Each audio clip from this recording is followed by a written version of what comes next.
છું અન્વી। સુરેન્દ્રનગર જિલ્લામાં ખરાબ રસ્તાઓ અને ખાડાઓનું સામ્રાજ્ય યથાવત છે। જિલ્લા કલેક્ટરે 8 સપ્ટેમ્બર સુધીમાં તમામ મુખ્ય માર્ગોનું રિપેરિંગ કરવા માટે નોટિસ આપી છે, પરંતુ તેમ છતાં રસ્તાઓની હાલત કોઈ સુધારો થયો નથી। કમરતોડ ખાડાઓથી પ્રજા ભારે પરેશાન છે અને વાહન ચાલકોને અવરજવરમાં મુશ્કેલીનો સામનો કરવો પડી રહ્યો છે। જિલ્લાના મુખ્ય માર્ગો પર ખાડાઓના કારણે અકસ્માતોનું જોખમ વધ્યું છે। કલેક્ટરની નોટિસ છતાં અધિકારીઓની ઉદાસીનતા સ્પષ્ટ જોવા મળી રહી છે। સ્થાનિક લોકો અને વેપારીઓએ રસ્તાઓની દયનીય સ્થિતિ અંગે રોષ વ્યક્ત કર્યો અને તાત્કાલિક રિપેરિંગની માંગ કરી છે।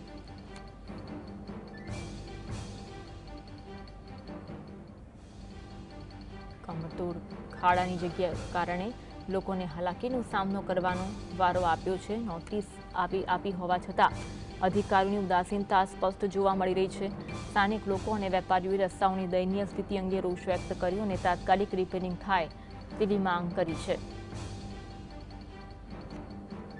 જિલ્લા કલેક્ટરે 8 સપ્ટેમ્બર સુધીમાં તમામ મુખ્ય માર્ગોનું રિપેરિંગ કરવા અધિકારીઓને નોટિસ આપી, પરંતુ તેમ છતાં રસ્તાઓની હાલતમાં કોઈ સુધારો થયો નથી। કમરતોડ ખાડાઓથી પ્રજા ભારે પરેશાન છે અને વાહન ચાલકોને અવરજવરમાં મુશ્કેલીનો સામનો કરવો પડી રહ્યો છે। જિલ્લાના મુખ્ય માર્ગો પર ખાડાઓના કારણે અકસ્માતોનું જોખમ પણ વધ્યું છે। કલેક્ટરની નોટિસ છતાં અધિકારીઓની ઉદાસીનતા સ્પષ્ટ જોવા મળી રહી છે। સ્થાનિક લોકો અને વેપારીઓએ રસ્તાઓની દયનીય સ્થિતિ અંગે રોષ વ્યક્ત કર્યો અને તાત્કાલિક રિપેરિંગની માંગ કરી છે। કમરતોડ રસ્તાઓના કારણે લોકો પરેશાન જોવા મળી રહ્યા છે। સુરેન્દ્રનગર જિલ્લામાં ખરાબ રસ્તાઓ અને ખાડાઓનું સામ્રાજ્ય જોવા મળી રહ્યું છે। જિલ્લા કલેક્ટરે 8 સપ્ટેમ્બર સુધીમાં તમામ મુખ્ય માર્ગોનું રિપેરિંગ કરવા અધિકારીઓને નોટિસ આપી, પરંતુ તેમ છતાં રસ્તાઓની હાલતમાં કોઈ સુધારો થયો નથી। કમરતોડ ખાડાઓથી પ્રજા ભારે પરેશાન છે। વાહન ચાલકોને અવરજવરમાં મુશ્કેલીનો સામનો કરવો પડી રહ્યો છે। જિલ્લાના મુખ્ય માર્ગો પર ખાડાઓના કારણે અકસ્માતોનું જોખમ વધ્યું છે। કલેક્ટરની નોટિસ છતાં અધિકારીઓની ઉદાસીનતા સ્પષ્ટ જોવા મળી રહી છે। સ્થાનિક લોકો અને વેપારીઓએ રસ્તાઓની દયનીય સ્થિતિ અંગે રોષ વ્યક્ત કર્યો અને તાત્કાલિક રિપેરિંગ થાય તેવી માંગ કરી છે।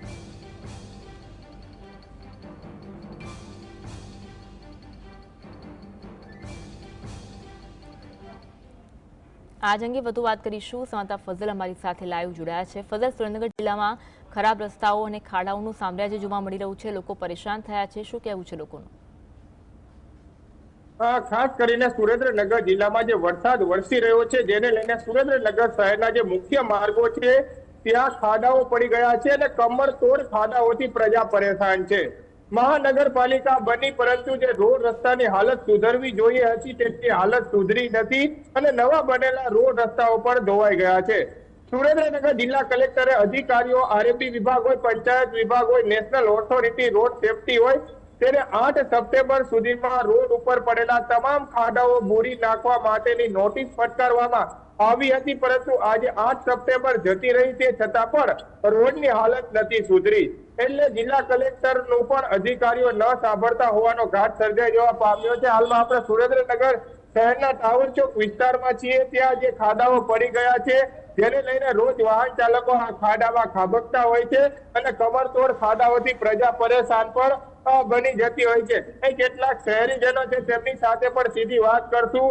જે રોડ રસ્તા 8 તારીખ સુધીનું ફરમાન હતું છતાં પણ નથી સંધાયા, શું કહેશો, કેવી પરિસ્થિતિ છે અને જે કમરતોડ ખાડાઓથી કેવી હાલાકી પડી રહી છે?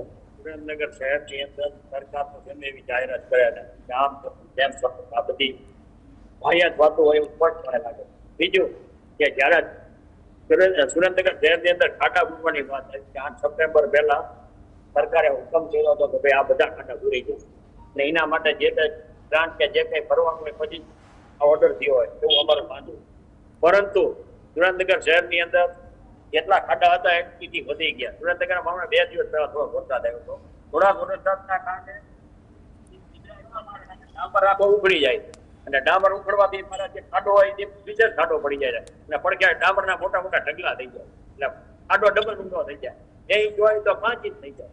હવે પરિસ્થિતિ આવી થઈ છે અને અમારા જેવા સિનિયર સિટીઝન હોય એને સામાન્ય માણસ અમે નાના સ્કૂટર લઈને જતા, અમારા વ્હીલ નાના હોય ગાડી સ્કૂટર, તો હવે ખાડામાંથી અમે આમ નીકળીને તો અમારી કેટના મડકા લઈ જાય। એટલે કહેવાની વસ્તુ એવી છે કે મારા જેવા સિનિયર સિટીઝન હતા ને કેટલા લોકો હલાવતા હશે બાઇક ને સ્કૂટર ને બધું, પણ ગાડીની અંદર બેઠા હોય કે આપણે બસમાં બેઠા હોય કે ગમે મુસાફરી કરતા હોય 4 વ્હીલમાં, તો આપણને રીત એવું લાગે કે આપણે ક્યાંક ગડબડિયા રોડ પરથી નીકળી શહેરની અંદર આટલા બધા પૈસા આવે છે, આટલી બધી ગ્રાન્ટો આવે છે, સરકાર બધી સગવડતા આપે છે, અધિકારીઓ શું કરે છે કે એન્જિનિયરો શું કરે છે કે એમના કોઈના ઠેકાણા નથી. ખાડા પૂરવાની બદલીમાં એવા કારા પાણા નાખી જતા રહે, જેથી કરીને જે પાણા રોડ ઉપરથી આપણે બાઇક કે સ્કૂટર લઈને જતા હોય તો સામેની વ્યક્તિના ક્યારેક વાગી જાય એવી દુર્ઘટના બને છે અને માણસોના હાથ પગ ભાંગે છે. ક્યારેક તો કોઈની દુકાનમાં પાણો જતો હોય, કોઈના કાચ તૂટી જાય છે. આવી બધી ઘટનાઓ બને છે. તો સરકાર એક સારું અને વ્યવસ્થિત કામ કરે, એની બદલીમાં જો સિમેન્ટ રોડની બદલે ડામર રોડની બદલીમાં સિમેન્ટ રોડ સારા અને મજબૂત બને 8-8 ઇંચના ભરીને, તો અમારી માંગણી છે કે 8 ઇંચના રોડ બનાવવો જોઈએ. નીચે આ તો અત્યારે રિપેર કરે અને 2 કલાક પછી ઓલો નળ વાળો આવે કે પાઇપલાઇન વાળો આવે કે ગેસ લાઈન વાળો આવે કે ભાઈ પાણીની લાઈન વાળો આવે, હોલ પૂરે ફરી ખોદી જતા રહે છે. એટલે પરિસ્થિતિ જ્યાં ને ત્યાં જ છે. લોકોને ખાલી આંદોલન મળે છે, બાકી કોઈ વસ્તુ છે ને ડૂંગી એટલી જાહેરાત કરે. ખાસ કરીને જે સુરેન્દ્રનગર સિટી વિસ્તાર છે, રોડ રસ્તા ધોવાઈ ગયા છે, ખાડાઓ પડી ગયા છે, પ્રજા પરેશાન છે. ત્યારે તાત્કાલિક હવે આ ખાડાઓ પૂરવા અને રોડ રસ્તાના રિપેરિંગ પાછળ પાલિકાએ 55 કરોડનો ખર્ચો કર્યો છે. તે રિયાલિટીમાં કામ થાય તેવી સુરેન્દ્રનગર પ્રજાજનો દ્વારા માંગ કરવામાં આવી રહી છે. કલેક્ટર દ્વારા નોટિસ બહાર પાડવામાં આવી છે, છતાં પણ તેમના જે નોટિસનો જવાબ પણ અધિકારીઓ દ્વારા આપવામાં આવ્યો નથી અને ખાડાઓ પણ પૂરવામાં નથી આવ્યા. એટલે અધિકારીઓ છે તે કલેક્ટરનું પણ ન સાંભળતા હોય તે પ્રકારનો ઘાટ હાલ સુરેન્દ્રનગર શહેરી વિસ્તારમાં સર્જાઈ જવા પામ્યો છે. જી આભાર ફઝલ, જોડાવા માટે અને માહિતી આપવા માટે.